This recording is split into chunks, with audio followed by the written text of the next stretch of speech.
Mesdames et messieurs, bonjour. Nous sommes très heureux de vous retrouver pour la grande messe de la semaine. Merci de nous rejoindre. L'acte 21 de l'autre journal va être essentiellement consacré au congrès électif du SYNJIT, le syndicat national des journalistes indépendants du Togo, un congrès qui a lieu ce samedi. Et 1er juin 2019, à Lomé, au siège de la CSTT, la Confédération des syndicats des travailleurs du Togo. Ce serait à 9h temps universel. Le secrétaire général adjoint Alphonse Ken Logo, qui a assuré l'intérim depuis janvier 2014 à la suite de la démission de Maxime Domeni, va passer désormais la main à un nouveau bureau qui sera élu. Il n'a pas lui-même souhaité faire acte de candidature. À l'affiche, deux prétendants se rivalisent le trône du secrétariat général. Il s'agit de Albert Agbeko à la tête de la liste éditoriale. Il décline son programme en 3 grands axes, à savoir la signature de la convention collective, l'amélioration des conditions de vie des journalistes et l'idéal d'un syndicat des plus actifs. Ensemble, tout devient possible. C'est son slogan de campagne. L'autre, c'est Isidore Kourounou, un candidat pour un syndicat solidaire pour des journalistes jamais solitaires. Son ambition sera de remettre le SYNJIT à pas de renouveau et de dynamique. Et nous avons voulu, dans cette émission, consacrer 20 minutes à chaque candidat et pour déballer son programme. Malheureusement, Albert Agbeko, l'autre challenger, a refusé de s'y prêter. Isidore Kourounou, lui, il sera le nôtre dans la première partie de cette émission. Dans les 2 dernières parties, nous recevrons pour vous Alphonse Ken pour parler justement du congrès électif du SYNJIT et du rapport presse politique. L'autre journal, c'est parti. Bienvenue. Isidore, bonjour. Bonjour Claver, bonjour aux internautes. Merci d'être là. Merci de m'avoir invité. Comment ça va? Ça va très bien. À quelques jours du congrès du SYNJIT, comment on se sent? On se prépare bien, on se sent à même de répondre aux attentes de nos confrères. Oui. Dites-nous, quelle est ta motivation? Pourquoi tu te présentes pour briguer le secrétariat général du SYNJIT? Est-ce que c'est parce que, bon, toi aussi, vous voulez devenir secrétaire général du SYNJIT et vous postulez, ou bien il y a d'autres motivations réelles et plus importantes que ça? Merci beaucoup. Je pense que si c'est le poste seulement qui nous intéresse, nous ferions mieux de nous caser quelque part, de ne pas se prêter à ce jeu. Notre motivation vient du fait que depuis la création du SYNJIT, de ce syndicat, nous avons un idéal. Nous avons... C'était en 2011, la date de création. Oui, c'était en 2011, en août 2011, oui. Nous avons ensemble un idéal, c'est d'améliorer les conditions de vie et de travail des journalistes. On sait comment les journalistes togolais, surtout les employés, vivent aujourd'hui dans ce pays. Cela nous a interpellés. Et on a mis sur pied ce syndicat, qu'ensemble, dans ce syndicat, nous puissions réfléchir à comment améliorer, à comment amener les journalistes togolais à vivre de leur métier. C'est cela qui nous a conduit à créer ce syndicat. Aujourd'hui, si nous portons candidat pour le poste de secrétariat général, c'est parce que nous avons fait un constat. L'idéal pour lequel nous avons créé le SYNJIT, nous ne l'avons pas atteint, les objectifs ne sont pas atteints, et il est arrivé un moment où le syndicat est tombé dans un silence, il ne fait plus ses activités. Pendant tout ce moment, tout ce temps-là, les conditions des journalistes continuent toujours pas à se dégrader. Les journalistes tirent toujours le diable par la queue. Donc, aujourd'hui, quand on nous parle de ce congrès, quand on organise ce congrès, voilà, cette situation nous a interpellés, c'est pourquoi nous sommes portés candidats. Donc vous voulez, si on comprend bien, vous voulez regretter le bilan de l'ancien bureau, des bureaux précédents? Parler de regret, je ne dirais pas en tant que tel regret. On sait les circonstances dans lesquelles ce bureau est arrivé. On sait les circonstances dans lesquelles le secrétaire général par intérim a travaillé avec les confrères. Quand on les appelle, ils ne viennent pas aux réunions. Je rappelle qu'il est ici, on va le recevoir. dans le syndicat, vraiment, je ne pourrais pas dire, nous ne pourrions pas dire que c'est un regret, nous ne pourrions pas vilipender ce bureau, mais ils ont fait ce qu'ils ont pu. Aujourd'hui, nous voulons changer. Et qu'est-ce que vous voulez, vous et votre équipe, vous voulez apporter de nouveau au Togo, aux journalistes togolais? Oui, aujourd'hui, comme je l'ai dit tout à l'heure, nous avions un idéal avant de créer ce syndicat. Aujourd'hui, l'idéal, cet idéal-là n'est pas atteint, les objectifs ne sont pas atteints. Aujourd'hui, à la tête du Syngit, moi, secrétaire général du Syngit, oui, je lutterai à ce que tout ce que les journalistes demandent aujourd'hui, tout ce que les journalistes employés veulent aujourd'hui, à savoir la signature. Dites-nous clairement ce que tu vas apporter de nouveau. On va rentrer dans le contenu même de votre programme, mais qu'est-ce que vous, en tant que secrétaire général, vous allez apporter de nouveau comme une nouvelle dynamique? Je l'ai dit tout à l'heure. Ce n'est pas clair. Moi, secrétaire général du Syngit, ce syndicat, aujourd'hui, à la tête de ce syndicat, serait, je ne dirais pas méconnaissable, je transformerai ce syndicat. Ouais. Ce sera un syndicat fort, ouais, un syndicat efficace, ouais, un syndicat à même de défendre les journalistes. Un syndicat qui, quand on l'appelle, quand on fait appel, ou bien quand on évoque le nom du syndicat, ouais, ça ferait bouger dans certains milieux. C'est là où je veux amener le Syngit aujourd'hui. Ce n'est pas un discours de campagne. Non, ce n'est pas de la démagogie. Ce n'est pas non plus de la rhétorique. Non, Claver, vous, en tant que journaliste, employé aussi, vous connaissez les conditions dans lesquelles nous travaillons. Et nous avons tous le souci de faire autrement le journalisme au Togo. Nous avons tous le souci de vivre de ce métier aujourd'hui. Donc, nous avons concocté un programme pour cela, pour que Syngit devienne un syndicat vivant, un syndicat fort, un syndicat qui puisse transformer le quotidien des journalistes togolais. Oui. Dans votre programme, vous aviez dit ceci: pour une meilleure condition de vie et de travail pour un journaliste épanoui, pour une presse plus professionnelle, votons Isidore. Et en plus de cela, vous garantissez la signature de la convention collective. Êtes-vous dans l'utopie ou dans la réalité? Autrement dit, êtes-vous du ciel ou de la terre? Parce que cette convention a été signée, ça fait plusieurs années, ça fait des années déjà. Ce serait comment vite faire avec toi? Je pense que le congrès de Syngit, ça se déroule sur terre. Donc je te rappelle que nous sommes sur terre en train de parler là. Là, on est rassuré. Mon programme, ouais, je ne fais rien, je ne mets rien de démagogie dans ce programme. Ouais. Il s'agit de ce que l'ancien bureau a commencé. Ouais. Il s'agit de poursuivre ses œuvres. Ouais. C'est au bout de l'ancienne code qu'on tisse la nouvelle, c'est ça, ouais. Est-ce qu'on dit la convention collective, c'est ce que nous réclamons tous depuis quelques années.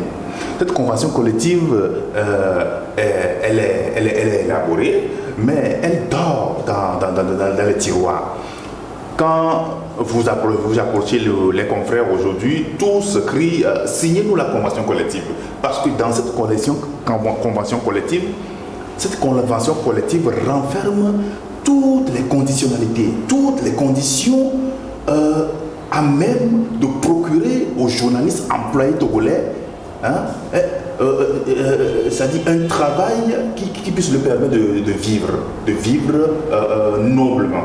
Donc, nous disons que nous allons à la tête en tant que secrétaire général de Syngit, nous allons œuvrer à ce que cette signature devienne possible, devienne une réalité. Est-ce que vous avez une idée des raisons qui ont empêché, qui ont bloqué la signature de cette convention? Est-ce que vous avez cherché à savoir d'abord? Je pense que le secrétaire général sortant sera tout à l'heure parmi nous.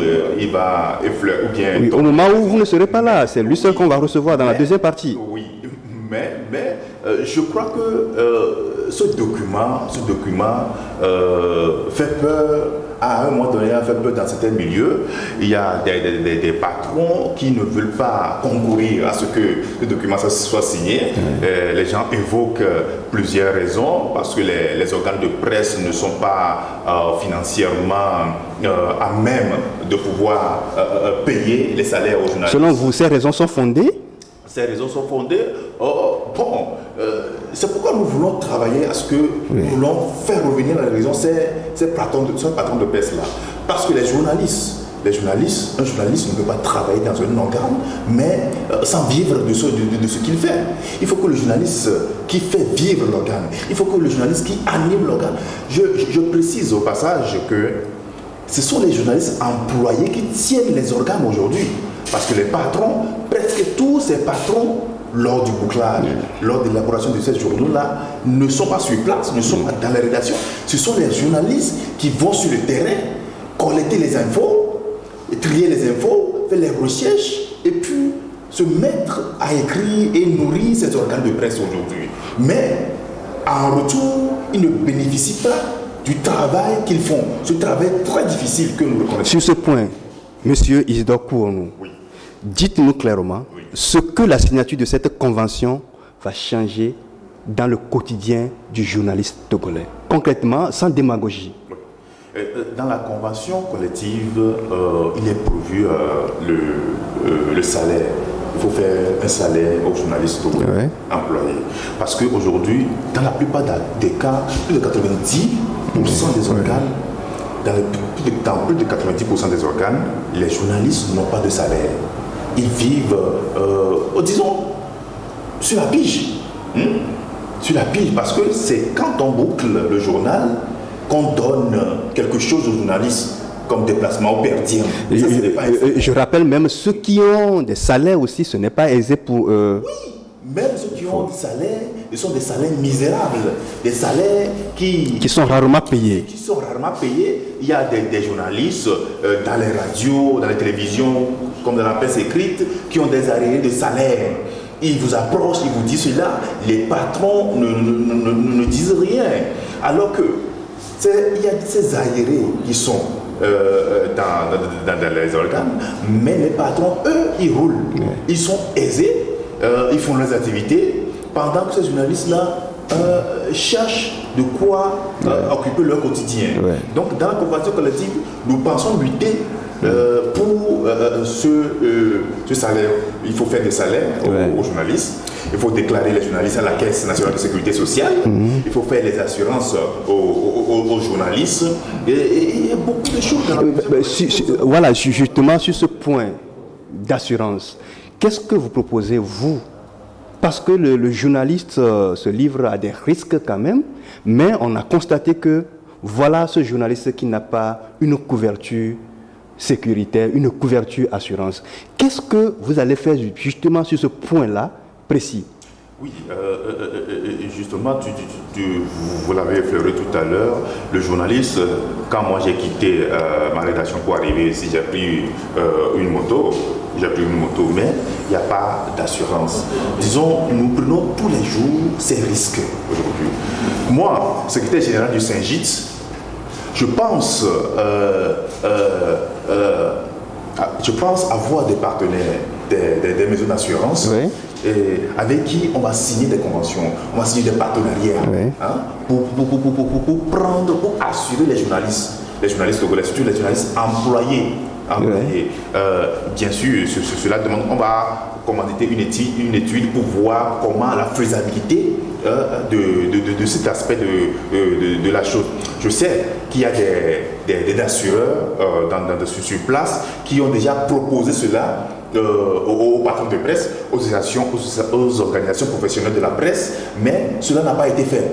Donc, moi, le secrétaire général du Saint-Gitz, je pense que je vais ressusciter ce dossier-là pour aller d'abord envers ces assureurs, discuter avec eux et voir dans quelle mesure nous pouvons assurer ces journalistes employés togolais aujourd'hui qui n'ont pas. Vous, secrétaire général de Saint-Gitz, vous avez dit dans votre programme, je vous lis, pour nous, il ne s'agira pas de brandir cette convention collective comme une menace devant les patrons de presse ou devant les autres organisations professionnelles de la presse, ce sera une négociation qui conduira progressivement à l'adoption et à la signature de ce document cher à nous. La convention collective, une fois signée, ne peut s'appliquer immédiatement. Qu'est-ce que vous, secrétaire général, voulez nous dire par là? On va négocier la signature de la convention collective, on va négocier l'amélioration des conditions de vie et de travail des journalistes. C'est ce que vous voulez dire? Oui, Claver, vous avez si bien fait de lire ce passage de mon programme tout à l'heure. Nous disions dans le programme que la convention collective, une fois adoptée ou signée, il faut que ça soit mis en œuvre. Moi, secrétaire général du SYNGIT,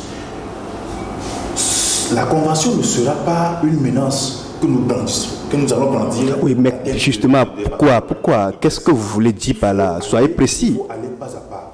D'abord, il faut mettre sur pied une feuille de route pour la mise en œuvre de cette convention collective. En faisant quoi? Et en faisant, nous voulons d'abord commanditer une étude de viabilité. Ouais.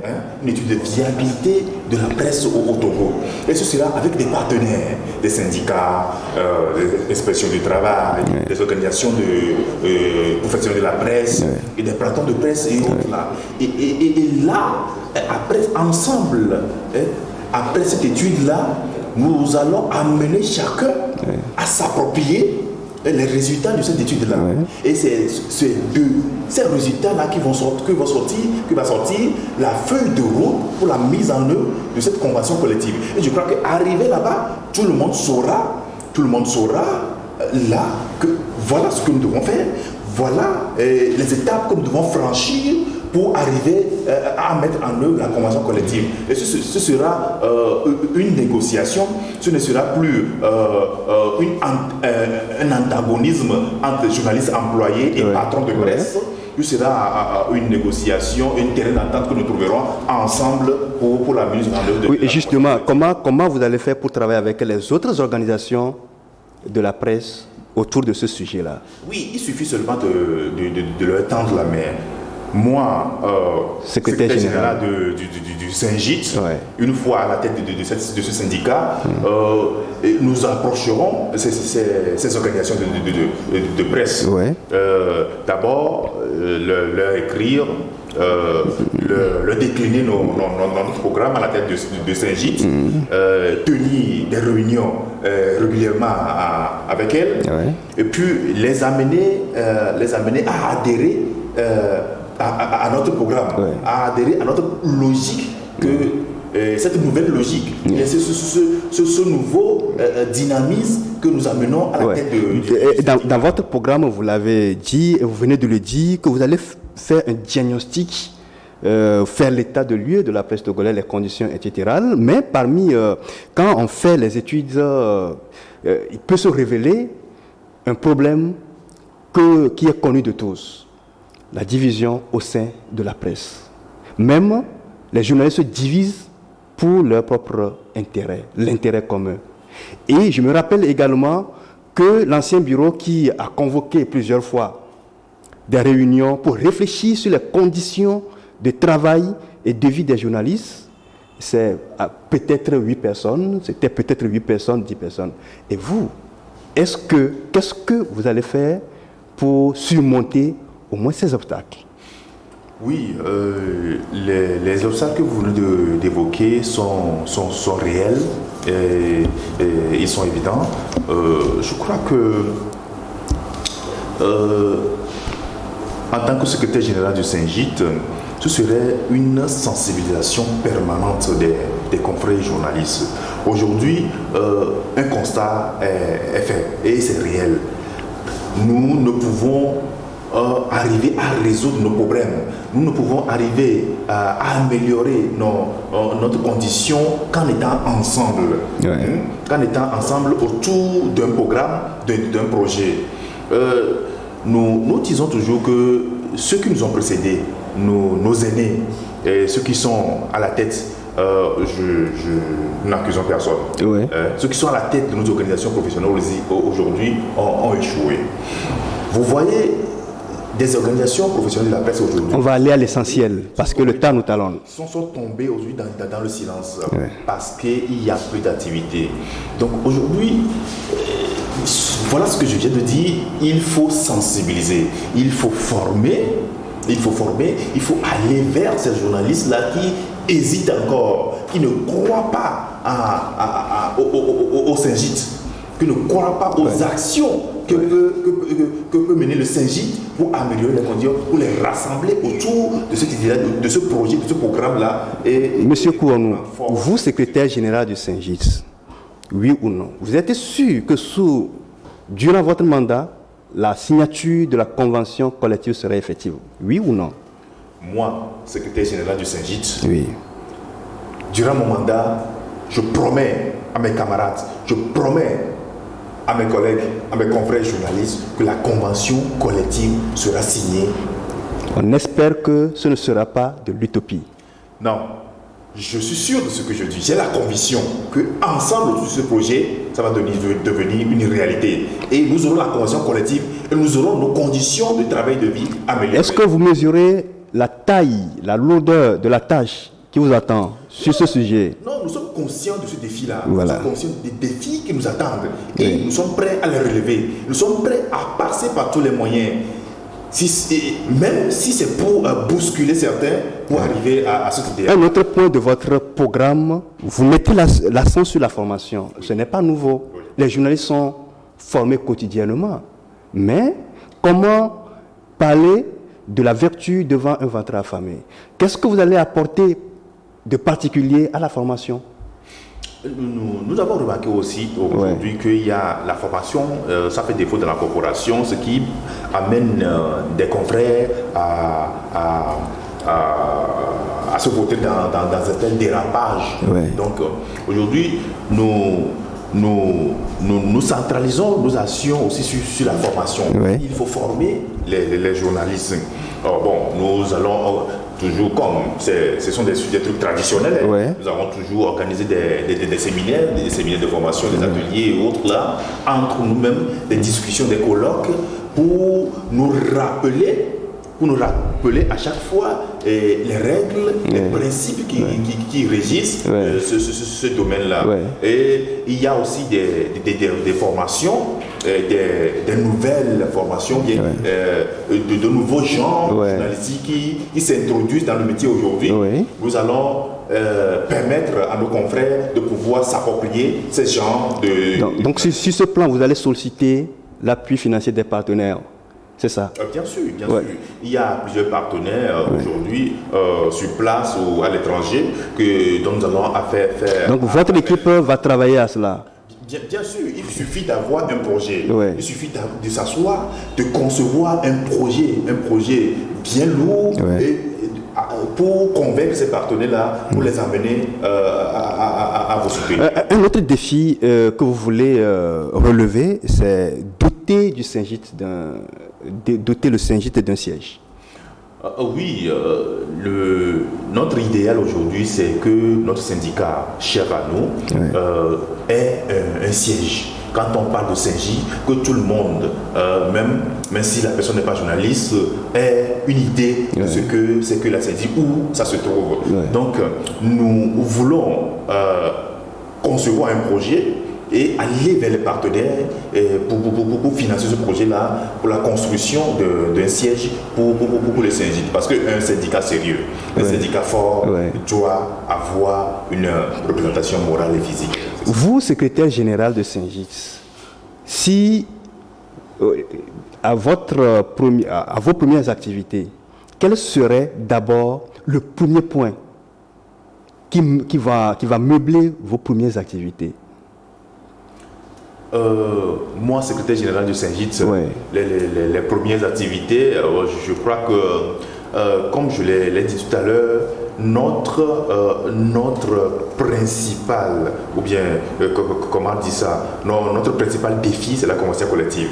Nous allons commencer si nous sommes élus samedi prochain, Oui. nous allons commencer par des contacts qui puissent conduire à la signature de cette convention collective en faisant appel aux organisations, comme je l'ai dit tout à l'heure, aux organisations des professionnels de la presse, aux patrons de presse et tous les acteurs qui sont impliqués dans la signature de Ce serait votre première priorité des priorités. C'est la priorité des priorités. Alors, vous avez un programme alléchant, ambitieux. Maintenant, dites-nous, vous, secrétaire général de Saint-Gitz, quels moyens disposez-vous de votre politique?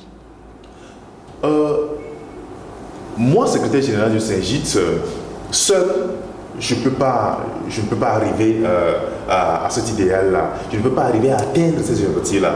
Mais les moyens de ma politique, ce sont mes confrères. Ce sont mes confrères de journalistes. La mobilisation qui sera autour de ce projet, la mobilisation qui sera autour de ce programme, qui sera autour de mon bureau, ensemble, tout ce que nous allons faire, c'est cette mobilisation-là qui déterminera les actions que nous ferons à la tête de Saint-Gitz. Et c'est pourquoi je demande aux confrères de se mobiliser massivement pour le congrès, d'abord pour le congrès du samedi prochain, et ensuite donc se mobiliser derrière le nouveau bureau qui sera élu, pour que nos actions puissent porter et devenir réalité. Votre mot de la fin?